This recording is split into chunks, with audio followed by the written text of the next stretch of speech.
niile masị na ịmụpụrụ nwa ụmụ m masị na ịnụ nwaanyị ọzọ onwe onye kwere agwa m nwa nke m wee si na m bụ amụsụ. Ndị Igbo ekene m unu. Igbo amaka. Ana m asị unu rienu ṅụọnụ. Afa m bụ Chinyere Wilfred, onye nke unu ma ama n'ime ihe onyonyo.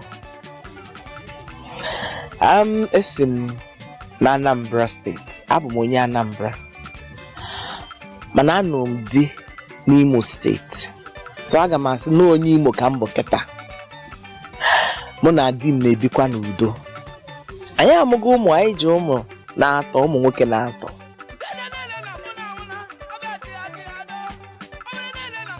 Anyị nwa bụ ndị bidoro ihe onyonyo a. Otego anyị bidogoro ya. Ama m ụnụ nchakịta n'afọ m, otego unu bido na-ekiri m na ihe onyonyo.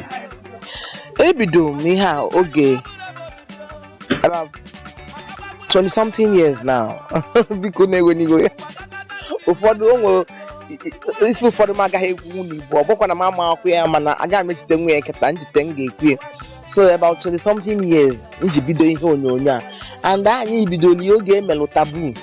Ọ bụrụ na unu cheta meeting gọvanọ na Taboo, oge ahụ epe mpe dịsịa segesege, na-eje nne okwu fele. Mana kịta arago m nnọọ ka ndị mama ka m bụkwa nso. Anyị bidoro ya oge ahụ about 25 years, about 20 something years ago. Chukwu na-emekwa na ebere, ọ bụrụkwa na anyị ka nọkwa na-emekwa ya ma ihe onyonyo, na-eme ka ọ ga-esi donu mma.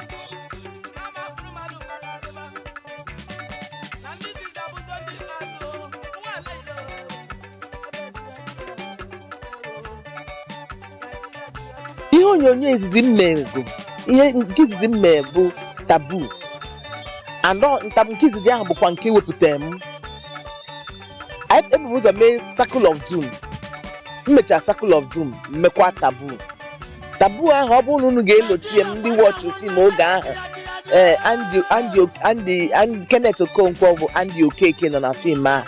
Then one lady kwa Rosemary or something. Nke ahụ Kenneth oguru ije nwamma love mo, ije chelumo na ngozi ka anyị nyere na ọ bụ Chukwu nyere anyị o. Ije chelumo anya na otego amamụ na ga-etete aha film ahụ. That's Taboo nke nnekwu ya bụ nke izizi njibido. Nke mmegula akaligo, aga m agụnwụzi ya ọnụ, mana Chukwu na m ebere nke anọkwa na-emekwa ndị mmadụ ihe obi aṅụrị.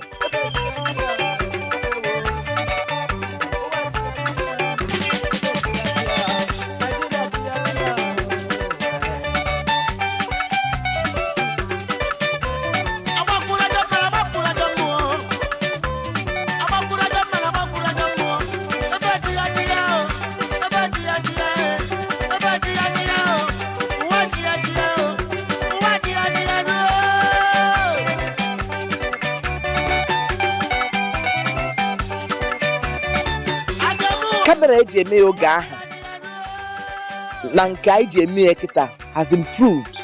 That is, ha bịa mezie nke kazi nke anyị ji emebi oge ahụ. Ya foto, ihe dịka foto kamera eji eme oge ahụ na nke a kịta dị iche. It has improved. That's the truth.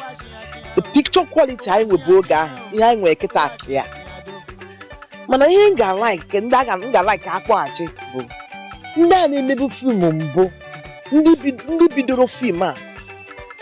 Adamma sị na onwekwe ndị nọkwa ahụ, onwe ndị nọ, nwekwe ndị na-anọrọ, mana ọ bụrụ na onwe ka a ga-esi wepụtagasị ndị na-emebu fim, ndị a na-eme ihe onyonyo, ọ bụrụ na a ga-akpọta ha, ị na-awa ọchị ya, ị na-ekiri ha, ọ na-atọ ụtọ, a na-eme ọ na-atọ ụtọ.